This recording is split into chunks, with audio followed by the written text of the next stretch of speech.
আসসালামু আলাইকুম ভিউয়ার্স। সদ্য বিয়ে করা বউ নিয়ে ফিরতে গিয়ে পাল্টে যায় বউ, আর বউয়ের খোঁজে হন্যে হয়ে খুঁজতে থাকে স্বামী দীপক। ভালোবাসা আর বিশ্বাস থাকলে যে প্রেম পূর্ণতা পায় তার জ্বলন্ত উদাহরণ এই অসাধারণ মুভিটি 2024 সালে বিভিন্ন ক্যাটাগরিতে পুরস্কারও পেয়েছে। আশা করছি মুভিটি আপনাদের ভালো লাগবে। সেই জন্য মুভিটিতে একটা লাইক করে আমাদের চ্যানেলটি অবশ্যই সাবস্ক্রাইব করে রাখবেন। মুভির শুরুতে আমাদের ভারতের নির্মল প্রদেশের 2001 সালের সময়টা দেখানো হয়। সবাই এখানে সদ্য বিবাহিত স্বামী স্ত্রীর সাথে কিছু নিয়ম কানুন করছিল। নিয়ম কানুন শেষ করে তারা নতুন বউ ফুলকুমারীর ওপর বড় একটা ঘুমটা টেনে দেয়, আর শ্বশুর বাড়ি পৌঁছানো পর্যন্ত সেটা এমনই রাখতে বলে। আর লম্বা ঘুমটার মাঝে পায়ের জুতা ছাড়া কিছুই দেখা যাচ্ছিল না। সবাইকে বিদায় জানিয়ে ফুল যাচ্ছিল নিজের শ্বশুর বাড়ি। প্রথমে নৌকায়, তারপর বাসে ওঠার সময় দীপক ফুলকে তার সকল গহনা খুলে দিতে বলে, কারণ অনেক ভিড়ের মাঝে সেগুলো হারিয়ে যেতে পারে। এরপর তারা আবার রওনা দেয়। তারা ট্রেনে উঠে, আর সেখানে আগে থেকেই সদ্য বিবাহিত দুজন দম্পতি ছিল। দীপক এক পাশে ফুলকে বসিয়ে নিজে পাশে দাঁড়িয়ে পড়ে। পাশে বসে থাকা এক আন্টি দীপকের স্যুট চেক করে বলে, আমাদের ছেলে তো এর থেকে ভালো, আর জিজ্ঞেস করে বিয়েতে দীপক কি পেয়েছে। দীপক কিছু বলে না, কিন্তু মহিলাটি বলে, আমরা তো মোটর বাইক, 1.5 লাখ ক্যাশ আর মোবাইল পেয়েছি। দীপক কোনো কথা বলে না। আন্টিজি টোন কেটে বলেন, নিশ্চয় ছেলেতে কোনো খুঁত রয়েছে। কথাটি মনে গিয়ে বিঁধলেও দীপক চুপ করে যায়, কারণ কিছু মানুষের সাথে তর্ক না করাই ভালো। ট্রেন যখন একটি স্টেশনে গিয়ে থামে, একটি দম্পতি নেমে যায়। শুধু থাকে দীপকের স্ত্রী ফুল ও অন্য একটি দম্পতি। দীপক স্টেশনে পানি আনতে যায়। প্রদীপ নামের লোকটি তার বউকে পাশে বসিয়ে নেয়। এক হাত ঘুমটার মাঝখানে দুই বউ গিয়ে কোথায় সেটা বোঝাই যাচ্ছিল না। দীপক ফিরে এসে সামনের দিকে বসে পড়ে। এবার রাত প্রায় শেষের দিকে। দীপকে মনে পড়ে সে তো পৌঁছে গেছে, তো সে ফুল ভেবে পাশের বউটিকে ডেকে তোলে আর ট্রেন থেকে নেমে যায়। মেয়েটি ট্রেন থেকে নেমে ইতি উতি করলেও বড় ঘুমটার আড়ালে কিছু না দেখতে পেয়ে দীপকের পিছু হাঁটা দেয়। এরপর বাস ধরে চলে আসে গ্রামে। হাসি খুশি হয়ে ফিরলেও ঘটনা পাল্টে যায় যখন বাড়িতে পৌঁছে ঘুমটা খুলে বউ বরণ করতে হয়। এবার বাড়ির সবাই তো চমকে ওঠে। সবাই জয়াকে জিজ্ঞেস করে, তুমি কে? জয়া উত্তর দেয়, ট্রেনের মধ্যে বুঝতে পারিনি। দীপকের বাবা বলে, নিজের বউ বলে কথা, কিভাবে চিনতে পারলি না? দীপক বলে, শাড়ি একরকম আর ঘুমটাও দিয়েছিল একরকম। দীপকের বাবা ধমক দেয় দীপককে। পাশ থেকে জয়া বলে, ঠিকই তো বলছে, এই বিশাল ঘুমটার মাঝখানে না পুরুষের মুখ দেখা যায় আর না মহিলার মুখ দেখা যায়।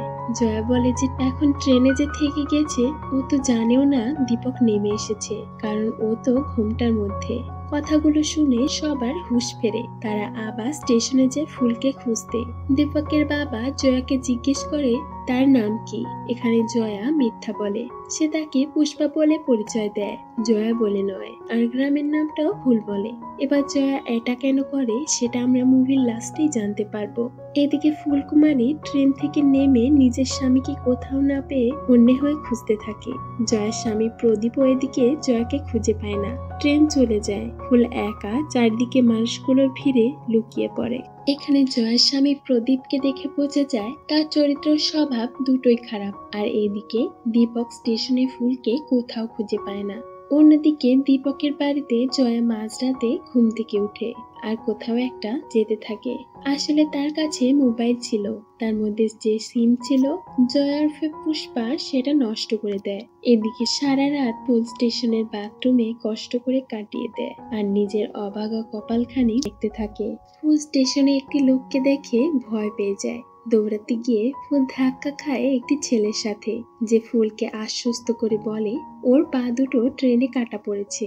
তখন থেকেই এই স্টেশনে ভয় পাবার কিছু নেই। আর ফুলকে জিজ্ঞেস করে, কোথায় যাবে? তুমি হারিয়ে গেছো? যাই হোক, আমরা তোমায় সাহায্য করব। ছেলেটি ফুলকে স্টেশন মাস্টারের কাছে নিয়ে আসে। ফুল তো পড়াশোনা জানতো না, তাই সে ঠিক কোন স্টেশন থেকে উঠেছে সেটাও বলতে পারছিল না। তার উপর সেই সময় তার মাথার উপর ছিল এক হাত ঘোমটা। ফুল নিজের শ্বশুর বাড়ির গ্রামটাও মনে করতে পারছিল না। ছোট ছেলেটি ফুলকে থানায় নিয়ে যেতে চায়, কিন্তু ফুল যেতে চায় না, কারণ মুভিটি যেই সময় দেখানো হয়েছে তখনকার সময়ের মহিলারা থানায় যেত না, তারা অনেক রক্ষণশীল স্বভাবের হতো। এদিকে সিন্দুক খুলে দীপকের মা টাকা গুনছিল, যেখানে জয়া এসে তার শাড়ি ও গহনাগুলো সামলে রাখতে বলে। দীপক থানায় যাবার সময় জয়াকেও যেতে বলে, কিন্তু জয়াও যেতে চায় না। দীপক জয়াকে বলে সে ট্রেনের ভুলের কারণে দুঃখিত, কারণ দীপক ভুল না করলে তো আজ জয়ার সঠিক ঠিকানায় পৌঁছাতো, আর ফুলকেও হারাতে হতো না তার শ্বশুর বাড়ি। ফুলকে পাওয়া না গেলেও জয়াকে দীপক সঠিক ঠিকানায় পৌঁছে দিবে, এমনটা সে ওয়াদা করে। এবার থানায় আসলে আমরা পরিচিত হই এই পুলিশ অফিসারের সাথে, যে কিনা 1 নম্বরের ঘুষখোর। এসব দেখে দীপকরা আরো ভয় পাচ্ছিল। দীপক তার বউ হারানোর ঘটনা খুলে বলে, কিন্তু এই অফিসার বলে 15,000 টাকা লাগবে, তবেই খুঁজে দেব। দীপক বের করে 5,000 টাকা দেয়। পুলিশ বিস্তারিত শুনতে চাইলে দীপক বলে তার বিয়ে হয়েছিল গঙ্গাপুরের ফুলকুমারীর সাথে। ফুলকুমারীর দাদির মান্নাতের জন্য বিয়ের 2 দিন পরও তারা শ্বশুর বাড়িতেই থাকতে বাধ্য হয়, কিন্তু পরে ফিরে আসতে গিয়ে দীপকের কথার মাঝখানে পুলিশ অফিসার বলেন, 2 দিন তো থেকেছো, মানে সবকিছু তো করে নিয়েছো, এখন বউ কেন দরকার? দীপক কিছু উত্তর দেয় না, না দিয়ে আবার বলে যে বেলপুর স্টেশন থেকে নেমে বাড়িতে গিয়ে দেখি আমার সাথে যে এসেছে সে ফুল নয়, পুষ্পা। জয়ার নাম পুষ্পা বলেই সে সবাইকে পরিচয় দিয়েছে। পুলিশ ফটো চাইলে দীপক এমন ফটো দেয় যাতে আগের মতো ঘোমটা দেওয়া ছিল। অফিসার পুষ্পার বিষয়ে জিজ্ঞেস করলে দীপক খুলে বলে, পুলিশ অফিসারে কেন জানি মনে হয় পুষ্পার মধ্যে কিছু আছে। বাড়িতে এসে দীপক শুনে পুষ্পাও নিখোঁজ, কিন্তু একটু পর পুষ্পা ফিরে আসে মন্দিরে প্রসাদ হাতে নিয়ে। এদিকে ফুল স্টেশনে একটি দাদিকে তার নিজের সাথে ঘটা সকল ঘটনা খুলে বলে। এই দাদি চা পরোটার দোকান আছে স্টেশনে। ছোট দাদিকে ফুলের ব্যাপারে বলে যে নিজের শ্বশুর বাড়ি কোথায় ফুল জানে না, আর নিজের বাড়িতে সে যাবে না। দাদি জিজ্ঞেস করে কেন যাবি না? ফুল বলে খুব বদনামি হবে দাদি, সবাই ভুলবে, নিশ্চয়ই ফুলের মধ্যেই কোনো দোষ আছে। কিছুক্ষণ কথা বলে দাদি বুঝতে পারে ফুল খুবই সরল আর বোকা একটি মেয়ে। এদিকে প্রদীপ জয়া নিখোঁজের রিপোর্ট করতে আসে। এখানে পুলিশ ও প্রদীপের কথায় বোঝা যায় প্রদীপের আগেও একটি মার্ডার কেস ছিল, আর যেটা ছিল তার আগের বউকে পুড়িয়ে মেরে ফেলার। বাড়িতে পুষ্পা আবার সবার অলক্ষিয়ে সিন্ধুকে কিছু একটা রাখে। দীপক পুষ্পাকে কাল পুলিশ থানা যেতে বলে। দীপকের বাবা ফুলের বাড়ি সবকিছু বলতে চাচ্ছিল, কিন্তু দীপক বলে কি বলবো যে আমাদের কাছ থেকে ফুল হারিয়ে গেছে। দীপকের মনে পড়ে ফুলের সাথে কাটানো সেই দিনগুলো, সেই হাসি, সেই সময়গুলো। থানায় একটি ফ্ল্যাক্স আসে, যেটা জয়ার স্বামী প্রদীপের করা মিসিং ডায়েরি। দীপকের করা পুষ্পার ডায়েরির মধ্যে মিল খুঁজে পায়। অফিসার দ্রুত পুষ্পার মিসিং ডায়েরি করা থানায় ফোন করে আর জানতে পারে পুষ্পা ওরফে জয়া 15 তোলা সোনা নিয়ে গায়েব। অফিসার খুশি হয়ে যায়। এদিকে ফুল স্টেশনে ছোটর সাথে ঘোরাফেরা করছিল। ছোট ফুলকে তাদের রুমে নিয়ে আসে। এখানে এসে ফুল দেখতে পায় আব্দুলের পা কাটা নয়। সেটা দেখে ফুল অনেক অবাক হয়। ছোট ফুলকে বলে দুনিয়াতে যে যেরকম সে সেরকম নয়। রাতে পুষ্পা আবার রুম থেকে বেরিয়ে নতুন সিম লাগায় ফোনে। সকালে ফুলও স্টেশনে দাদির কাছে পৌঁছে যায়। দাদি প্রথম দিকে ফুলকে কাজে নিতে না চাইলেও পরে ফুলকে তার কাজে সাহায্য করতে বলে। বাড়িতে পুষ্পা দীপকের ভাবির সাথে কথা বলতে থাকে, যাতে তার সাথে সম্পর্ক ভালো হয়ে ওঠে। দীপকের ভাইয়ের ছেলে পুষ্পাকে এক দৃষ্টিতে দেখছিল। পুষ্পা বলে এমন ভাবে কি দেখছো? বাবলু বলে কাল আমার বন্ধু বাবা মন্দিরে গিয়েছিল, সেখানে তার জুতা হারিয়েছে, তারপর সে আবার অন্যটা নিয়ে এসেছে। জিজ্ঞেস করলে বলে জুতাতে কি কারো নাম লেখা আছে? জয়া নিজের হাতের দিকে তাকায়, আর তার হাতে একটি ট্যাটু করা, যেখানে তার নাম লেখা জয়া। এরপর পুষ্পারূপী জয়া যায় থানায়। অফিসার জিজ্ঞেস করে নাম কি? জয়া বলে পুষ্পা। অফিসার বাবার নাম জিজ্ঞেস করলে জয়ার সামনে রাখা ছবির নাম বলে। অফিসার বলে বাড়ির ফোনে কল লাগছে না, বাড়ির নাম্বার মনে নেই? পুষ্পা মাথা নাড়ায়। অফিসারের কথায় ঘুমটা খুলে আর ভুলভাল তথ্য দিতে থাকে। অফিসার রেগে যায় আর বলে 2 দিন হয়ে গেল, কিন্তু তোমার নামে কোনো মিসিং রিপোর্ট হলো না। বিষয়টা কেমন না? হাতে কোনো নিশানা আছে? পুষ্পা তখন তার হাত দেখায়, যাতে লেখা হয়েছিল শ্রেয়া। অফিসার বলে, নাম পুষ্পা, তাহলে শ্রেয়া বানিয়েছো কেন? পুষ্পা বলে, ছোটবেলায় আমার দাদু শ্রেয়া বলে ডাকতো। অফিসার পুষ্পার ফটো নিতে চাইলে পুষ্পা এক হাত ঘোমটা দিয়ে দেয়, যাতে পুলিশ ফটো না তুলতে পারে। পুষ্পা আঙ্গুলের ছাপ দিয়ে থানায় থেকে চলে যায়। যাওয়ার সময় অফিসার বুঝতে পারে জয়া কিভাবে শ্রেয়া হলো। জয়া আসলে জয়ের জায়গায় কলম দিয়ে কে শ্রেয়া বানিয়েছে। দাদি ফুলকে তার সাথে নিয়ে তার বাড়িতে যায় আর নিজের জীবনের কথা খুলে বলে। ফুল দাদিকে বলে, আমি দোকানের জন্য কিছু মিঠা বানাবো দাদি। দাদি বানাতে বলে। এভাবে দিন যায়। ফুল দাদির সাথে কাজ করে। অন্যদিকে দীপকের বাড়িতে পুষ্পার দিকে নজর রাখে অফিসার। পুষ্পা কোথায় যাচ্ছে, কি করছে, সকল বিষয়ে নজর রাখে। অফিসার দেখে পুষ্পা তার গহনা বিক্রি করছে। অফিসার স্বর্ণকারকে সেটা বিক্রি করতে নিষেধ করে। অফিসার সব দিক দিয়ে চেষ্টা করে, কিন্তু পুষ্পার ফেসের ছবি নিতে পারে না। এদিকে দীপক হন্যে হয়ে ফুলকে খুঁজছিল। পুষ্পা বাড়ি খেতে দীপকের বন্ধু গুঞ্জনের সাথে কথা বলে। গুঞ্জন এতে বুঝতে পারে পুষ্পা এইচএসসি পাস। দীপকের বাবা গুঞ্জনকে ডেকে খেতে আক্রমণ করা পোকার বিষয় বলছিল।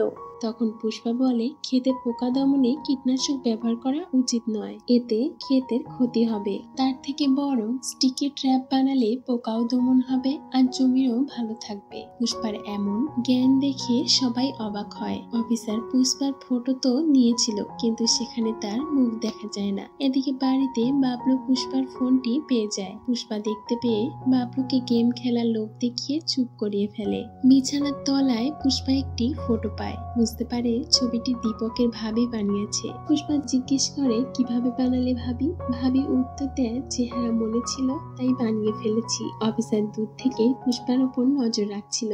এদিকে ফুলের দৌলতে দাদির চায়ের ব্যবসা রমরমা হয়ে উঠেছে। এভাবেই দিন চলছিল। ফুল দীপকের স্মৃতি নিয়ে আর দীপক ফুলের স্মৃতি নিয়ে স্টেশনে ঘোরাফেরা করত। এক রাতে দীপক মদ খেয়ে ফুলের বিষয়ে বন্ধুদের সাথে ঝগড়া করে ফিরছিল। ঠিক একই সময় পুষ্পা বাড়ি থেকে বের হচ্ছিল, কিন্তু সে দীপকের এমন হাল দেখে ঠিক করে যাবে না। দীপককে ঘরে পৌঁছে দেয়। পরদিন পুষ্পা ভাবিকে কারো একটা ছবি বানাতে বলে। এদিকে দাদি ফুলের কাজের জন্য ফুলকে কিছু টাকা দেয়। ফুলও সেগুলো জমিয়ে রাখে। পুষ্পা লুকিয়ে গুঞ্জনকে কোনো ফটো দেখায়। এদিকে থানায় পৌঁছে যায় পুষ্পা ওরফে জয়ের ফটো। বাড়িতে পুলিশ আসে আর পুষ্পাকে নিয়ে যেতে থাকে। দীপক জয়ের হাতে জয়া নামে ট্যাটু দেখতে পায়। ইন্সপেক্টর দীপককে বলে, এই মহিলা নামে নামে বিয়ে করে সেখান থেকে গহনা নিয়ে পালিয়ে যায়, যেমন পাতিলা স্টেশন থেকে পালিয়ে এসেছে। দীপক এসব শুনে অবাক হয়ে যায়। আরো বেশি অবাক হয় পুষ্পার ফোন দেখে। পুষ্পা বলতে থাকে সে কোনো চোর নয়, কিন্তু কেউ তার কথা শুনে না। পুলিশ তাকে নিয়ে যায় থানায়। জয়া অনেক অনুনয় করে তাকে ছেড়ে দেওয়ার জন্য। বাড়িতে সবাই উদাস হয়ে বসেছিল। গুঞ্জন এসে বলে, একই দীপু, আমি শুনলাম পুষ্পাকে পুলিশ নিয়ে গেছে। দীপক বলে, ওর নাম পুষ্পা নয়, জয়া। গুঞ্জন বলে, আরে ছাড়, এসব করলে তাহলে ফুলকে খুঁজছে কেন? গুঞ্জন একটা পোস্টার বের করে, যেখানে ভাবির আঁকা ছবি। যেহেতু ফুলের ছবি ছিল না, তাই এভাবে জয়া ফুলকে খোঁজার সিদ্ধান্ত নিয়েছিল, কারণ আগে থেকে ভাবি ফুলকে দেখেছিল। এদিকে চায়ের দোকানে পৌঁছে যায় ফুলের মিসিং হওয়ার পোস্টার। ফুল খুশিতে আত্মহারা হয়ে পড়ে। স্টেশন মাস্টার পোস্টারে দেওয়া নাম্বারে অনেকবার ফোন করলেও কেউ ফোন তোলে না, কারণ পুষ্পার ফোন তো পুলিশের কাছে। স্টেশন মাস্টার পোস্টারের ঠিকানায় ফুলকে পাঠিয়ে দেয়। ফুল এবার পাড়ি জমায় তার আসল ঠিকানায়। এদিকে দীপক ও গুঞ্জন যখন থানায় পৌঁছে পুলিশ সবকিছু জানতে চায়। জয়া খুলে বলে যে সে পড়তে চেয়েছিল, কিন্তু তার মা তা চাইছিল না। এমনকি জয়া 800 ছেলে ও 86 মেয়ের মধ্যে থেকে দেরাদুনে স্কলারশিপে পড়ার চান্স পেয়েছিল, কিন্তু তার মা তার কোনো কথাই শুনে না। বিয়ে দিয়ে দেয় পঙ্কজের সাথে, তাও অনেক যৌতুকের বিনিময়ে। পঙ্কজ ভালো ছেলে নয়, সে তার আগের স্ত্রীকেও মেরে ফেলেছিল যৌতুকে 10,000 টাকা কম থাকার কারণে। সে তার আগের স্ত্রীকেও মেরে ফেলেছিল সন্তান না হওয়ার কারণে। পঙ্কজ 10,000 টাকা কম থাকার কারণে সবার সামনে পুষ্পার মাকেও অপমান করে। এখন ভাগ্য যখন সুযোগ দিয়েছিল, তখন আমিও ফিরে যেতে চাইনি, বলে জয়া। গহনা বিক্রি করে সে টাকা দিয়ে দেরাদুন পড়তে যেতে চেয়েছিলাম। জয়া বলে, সত্যি তা বললে কেউ মেনে নিত না। কি চেয়েছিলাম? শুধুমাত্র পড়তে চেয়েছিলাম, কিন্তু যাওয়ার আগে একদিন দেখলাম দীপক ফুলের জন্য অনেক কষ্ট পাচ্ছে, তাই ভাবির থেকে সেই ফটো বানিয়ে চারিদিকে ছড়িয়ে দিই, যদি তাও ফুলকে পাওয়া যায়। জয়া জলদি ফোন চেক করতে বলে, কারণ হয়তো ততক্ষণে কেউ সেখানে কল করছে। অফিসার ফোন চেক করে দেখে 13 মিস কল সেখানে। রিপিট কল করলে স্টেশন মাস্টার পাতিলা স্টেশনে যেতে বলে। দীপক ছুটে যায় সেখানে। জয়া যেতে চাইলে অফিসার তাকে যেতে দেয় না, বলে আগে তোমার স্বামী পঙ্কজ আসুক, তারপর ছাড়বো। একটু পর পঙ্কজ পৌঁছে যায়। সেখানে গিয়ে সে প্রথমেই অফিসারকে টাকা দিয়ে জয়াকে নিয়ে আসতে বলে। জয়াকে নিয়ে আসলে প্রথমেই এক চর বসিয়ে দেয় আর জয়ার গহনা তুলে নেয়। জয়া বলে গহনা আমার, কারণ গহনা আমার মা কষ্টের টাকা দিয়ে দিয়েছেন। পঙ্কজ অনেক খারাপ ভাষায় কথা বলে। পঙ্কজ জয়াকে নিয়ে যেতে গেলে অফিসার তাকে থামায় আর বলে, আরে পঙ্কজ বাবু, এখনো আমার ডিউটি পুরো হয়নি। ধরুন ম্যাডাম মিসিং হয়েছিল, আপনি ডায়েরি করেছেন, আমরা ফিরিয়ে দিয়েছি, কেস খতম। কিন্তু ও যাবে কি যাবে না এটি অন্য কেস। অফিসার এবার প্রদীপকে জেলে ঢুকিয়ে দেয়। জয়া অফিসারের সততা দেখে কেঁদে ফেলে আর অনেক ধন্যবাদ জানিয়ে গহনা তাকে দেয়। কিন্তু অফিসার গহনা আবার জয়াকে দিয়ে বলে এটা দিয়ে ভালো করে পড়াশোনা করবে। জয়া তার মঙ্গলসূত্র রেখে বলে, এখন এগুলো আমার নয়, আমি চললাম আমার স্বপ্নে পাড়ি দিতে। আর এইদিকে ট্রেনের সাথে পাল্লা দিয়ে দীপক স্টেশনে পৌঁছে। তাড়াহুড়ায় অনেক কষ্টে স্টেশনে এসে দেখতে পায় নিজের ভালোবাসার মানুষকে। দুজনেই আবেগে আপ্লুত হয়ে যায়। খুশিতে ভরে ওঠে তাদের মন। আর অনেক গল্প করতে করতে বাড়ি ফেরে তারা। বাড়ির সবাই খুশি হয়, দাদি ছোটু সবাই খুশি হয়। আর জয়া নিজেও সবাইকে বিদায় জানিয়ে পড়তে পাড়ি জমায় দেরাদুনের উদ্দেশ্যে। আর মুভিটি এখানেই শেষ হয়। কি অসাধারণ গল্প তাই না? নিজের স্বপ্ন, অনেক ভালোবাসা আর অফুরন্ত ধৈর্য।